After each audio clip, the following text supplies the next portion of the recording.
You are looking at the most expensive sports infrastructure gap in modern history. America is heading into the 2026 World Cup with venues that were never built for football, not one. Every single stadium is a converted NFL venue.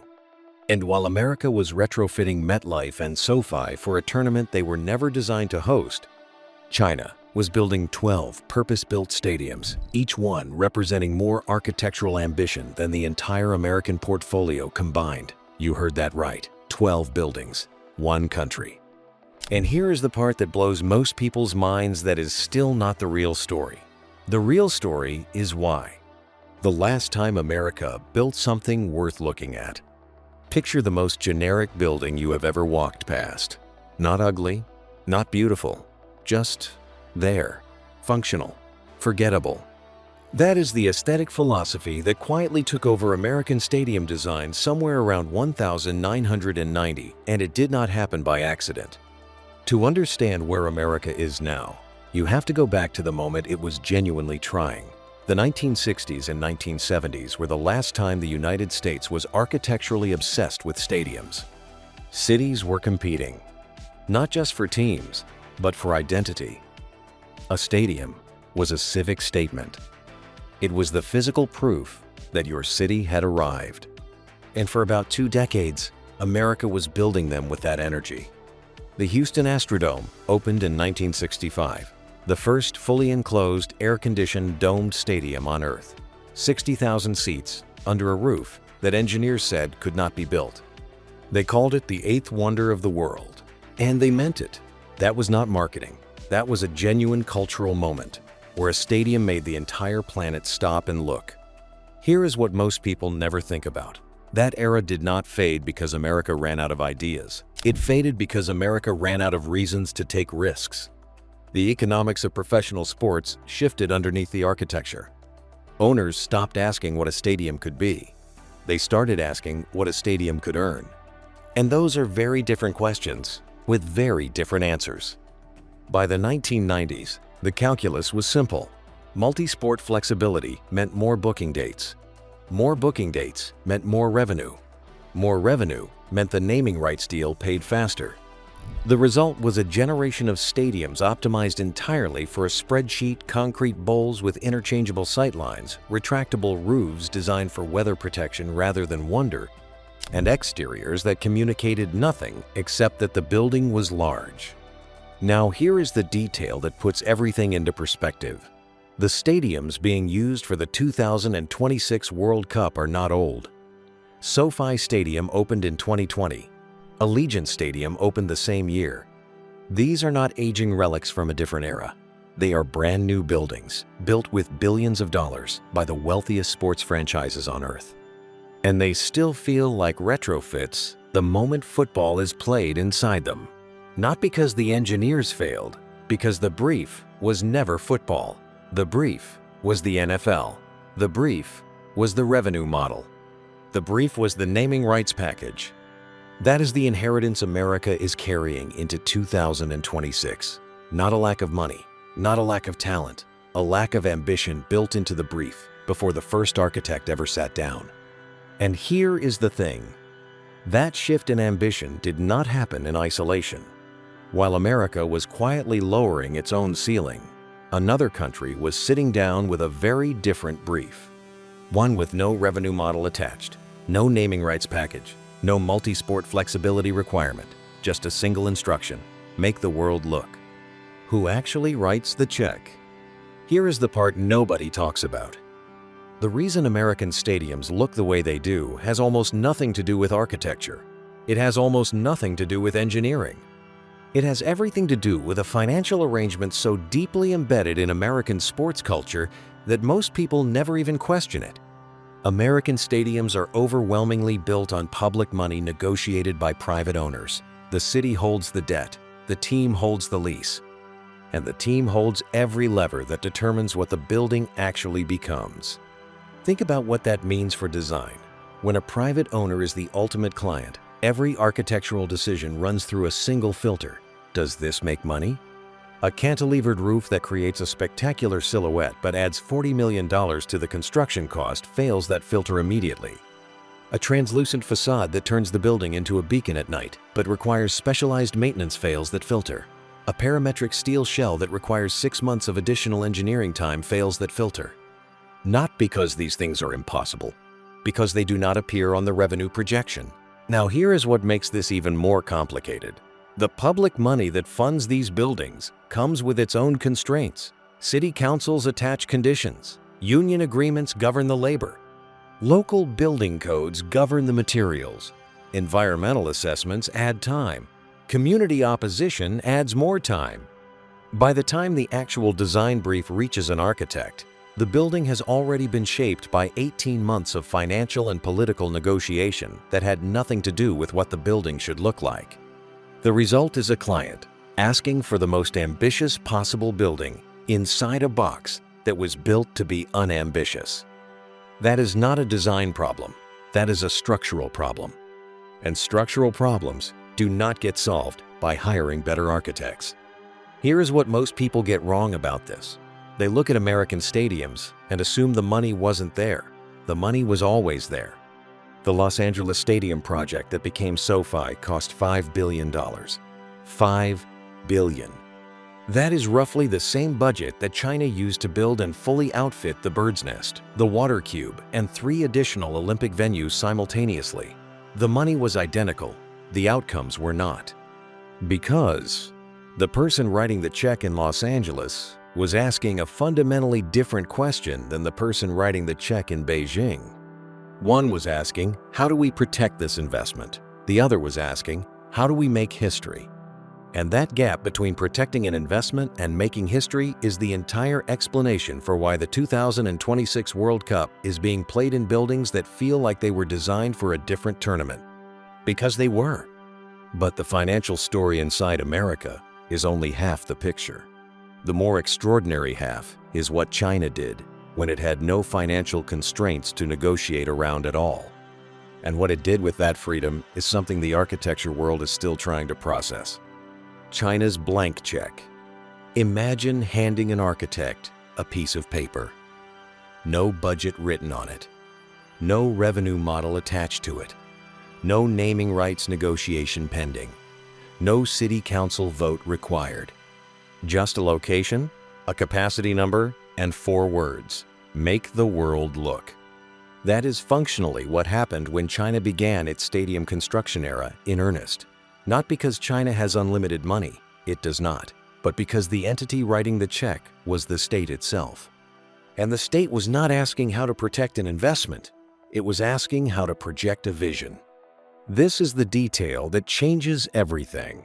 When a government decides a building is a national priority, the entire financial architecture around that building changes. There is no private owner calculating return on naming rights. There is no city council negotiating lease terms. There is no revenue projection that the design has to survive. There is a decision. And then, there is a building. Here is what that looks like in practice. The Hangzhou Olympic Sports Center was designed with 28 large petals and 27 smaller ones, forming a parametrically engineered steel lotus flower. Engineers calculated that this structural system used 67% less steel than the Bird's Nest while seating a comparable number of people. 67% less. You heard that right.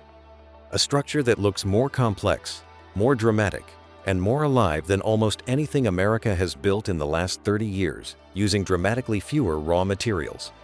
That efficiency was only possible because the design team had the time and the mandate to solve the problem properly, not to solve it cheaply, not to solve it quickly, to solve it correctly. Now here is the part that blows most people's minds. This was not a one-off. China did not build one extraordinary venue and call it a statement. It built 12. And not 12 variations on the same idea. 12 genuinely different architectural philosophies, each one responding to its specific geography, its specific climate, its specific cultural reference point. The Hangzhou Stadium is semi-buried beneath rolling hillsides, invisible from a distance. The Spring Cocoon in Shenzhen hides an entire sports complex beneath one continuous wave-shaped shell. The Chengdu Fenghuangshan Stadium runs its retractable roof on magnetic levitation tracks borrowed from China's bullet train network. These are not buildings that share a design language. They share only a mandate: be extraordinary. Here is the brutal catch, though. That blank check is not actually blank. It just has different costs written on it. Costs that do not show up in the architectural budget. Costs that the buildings themselves will never acknowledge. And understanding those costs is essential to understanding what China's crystal shell moment actually represents. Because the full picture is darker than the photographs suggest. But before you get there, you need to understand the people who were hired to design these buildings. Because some of the most important names in that story are not Chinese, and some of them are American. The architects who never got the call. Here is a question that almost nobody asks. If American architects are among the most celebrated in the world, and they are, why is their most ambitious work almost exclusively being built somewhere else? Walk through the portfolio of any major stadium architect operating today. The boundary-pushing projects are in Qatar. They are in China. They are in the UAE. They are in South Korea and Australia and the United Kingdom. The American commissions, with rare exceptions, are the safe ones, the revenue-optimized ones. The ones where the brief arrived, pre-shaped by 18 months of financial negotiation. This is not a talent problem. This is a client problem. Think of it like a master carpenter handed a flat-pack furniture kit and told to make something extraordinary. The skill is there. The tools are there.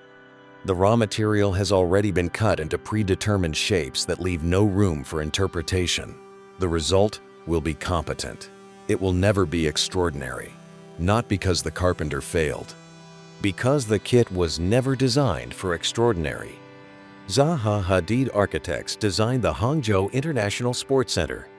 A smooth white disc with horizontal slats, inspired by terrace tea plantations, hiding an 18,000-seat arena and a 3,000-seat swimming center beneath an elevated platform.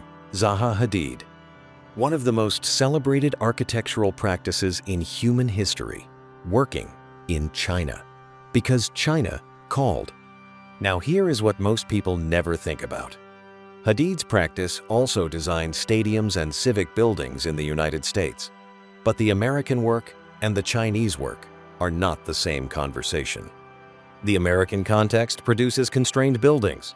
The Chinese context produced the disc above the tea plantation. Same architects, different clients, completely different outcomes. Here is the detail that puts everything into perspective. The architects who built China's most spectacular venues were not operating without accountability. They had deadlines. They had engineering constraints. They had seismic requirements, climate considerations, crowd flow calculations. The brief was not just be beautiful. The brief was be extraordinary and make it work. And the distinction between that and the American brief, make it work and maybe make it beautiful, if the budget allows, is the entire gap between a concrete bowl and a crystal shell. The Spring Cocoon in Shenzhen has an entire sports complex disappearing beneath one continuous wave-shaped perforated steel shell. A stadium, a gymnasium, a swimming pool, a 30-story office tower, all of it vanishing beneath a single skin. That is not an architectural accident. That is what happens when the client's first question is about the idea rather than the return. And the architects who built it did not invent a new technology to do it.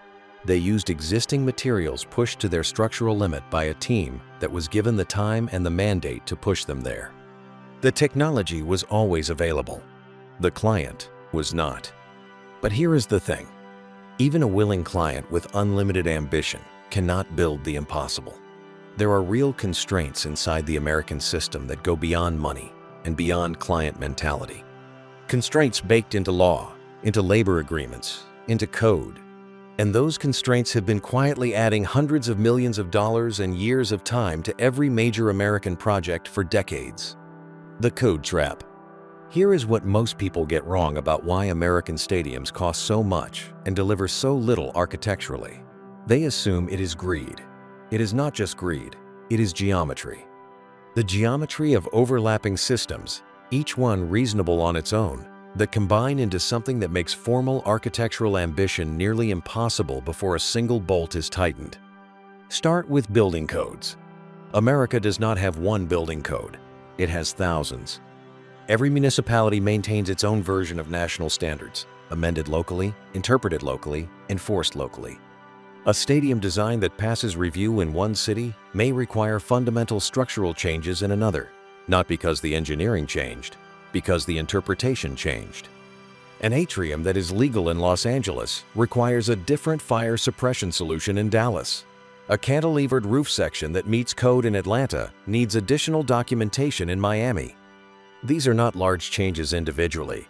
Cumulatively, they represent months of additional engineering time and millions of dollars of additional cost on every project. Now add union labor agreements. American stadium construction involves multiple trades, each governed by its own collective bargaining agreement, each with its own jurisdictional boundaries. This is not inherently a problem. Skilled union labor produces excellent work, but the intersection of multiple agreements on a single project creates coordination requirements that add time and cost at every phase. A structural steel contractor and a glazing contractor operating under different agreements on the same innovative facade panel system will require months of negotiation before the panel is installed. That negotiation has nothing to do with whether the panel is beautiful or structurally sound. It is administrative geometry. Think of it like a relay race, where each runner belongs to a different team with different handoff rules. The race still gets run, the baton still gets passed. But the negotiation around every handoff slows the whole thing down in ways that compound across a 2 or 3 year build. Then add post-September 11th structural mandates. After 2001, American public assembly buildings and stadiums are the largest public assembly buildings in most American cities, acquired an entirely new layer of structural and security requirements. Blast resistance calculations, crowd flow modeling for emergency egress, perimeter setback requirements that affect facade design. These requirements are not unreasonable. They exist because they matter.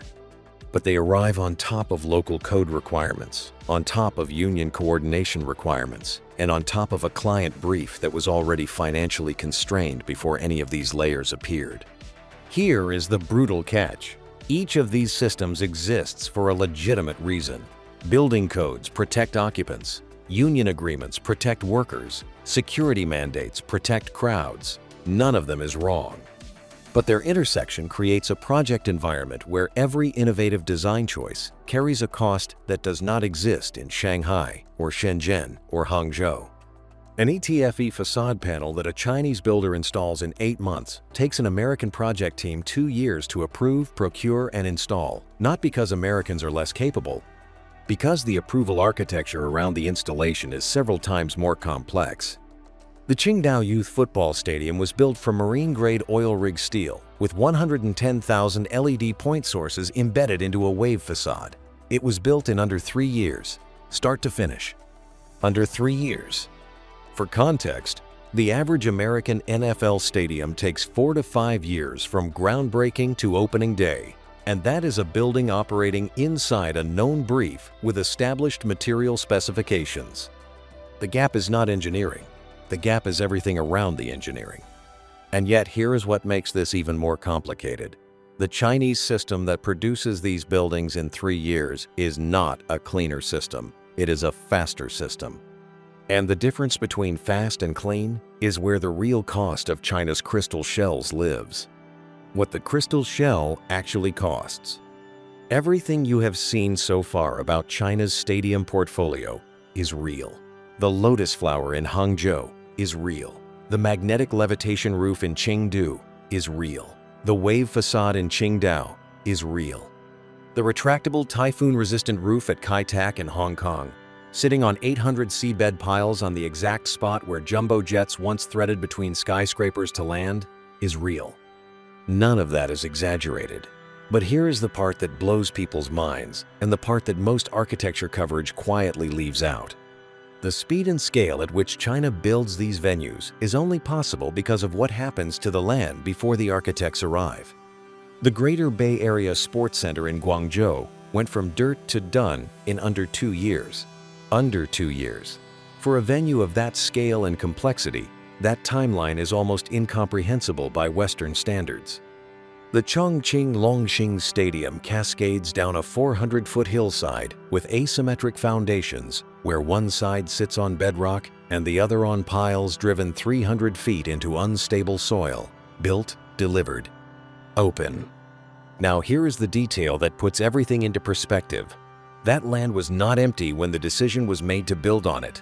Chinese urban development at this scale almost always involves displacement. Neighborhoods cleared, residents relocated. Not negotiated with over years of community consultation. Relocated on a government timeline into government housing. With government compensation that is calculated by the government. The Lanzhou Olympic Sports Center sits on the banks of the Yellow River. 5 buildings named after flowers. A stadium called the Rose, whose design draws from 2,000-year-old Buddhist cave paintings.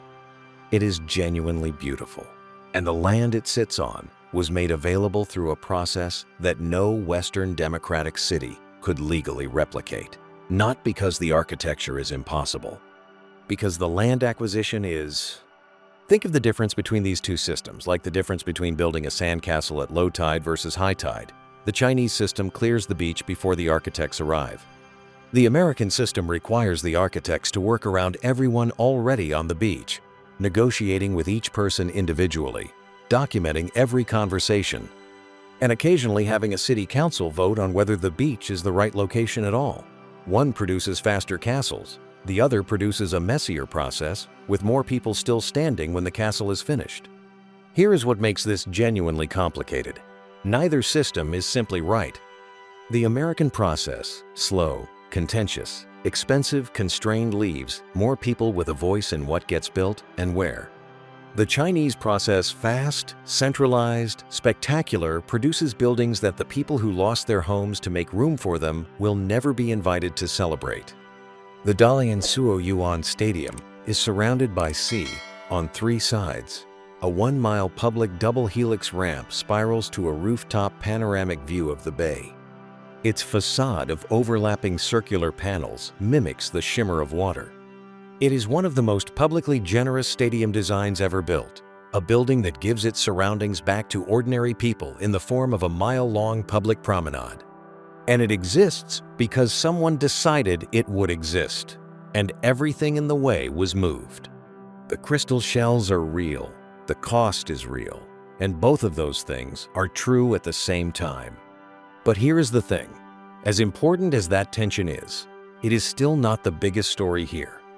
The biggest story is what this divergence, American concrete versus Chinese crystal, private capital versus state mandate, protected investment versus projected vision, is actually telling you about the next 20 years of the world. What the gap is actually telling you. Step back from the stadiums. Forget the lotus flower and the magnetic levitation roof. Forget MetLife and the running tracks. Zoom all the way out. What you are actually looking at is a physical map of 2 completely different theories about what governments are for. The American theory holds that the government's job is to create the conditions for private enterprise to do the building. The private owner makes the call. And because the private owner's first obligation is the return on investment, the building's ambition is always capped by the return on investment. The Chinese theory holds that the building is the message, that you do not wait for private capital to find a reason to build something extraordinary. You decide what needs to exist, and then you build it. Here is what most people never think about. The most transformative American infrastructure of the 20th century, the interstate highway system, the Apollo program, the internet, was built on the Chinese theory. The government decided something needed to exist and funded it into reality. The concrete bowl is the exception to American ambition, not the rule. Now here is the part that changes everything. The 2026 World Cup hands America the single largest global audience it has had in decades. Billions of people watching. And what they will see is converted NFL venues with running tracks and facades that look like office parks. The buildings that represent the actual state of human architectural ambition will not be there. America does not have a stadium problem. It has a prioritization problem. The money was always there. The architects were always there. America just never asked.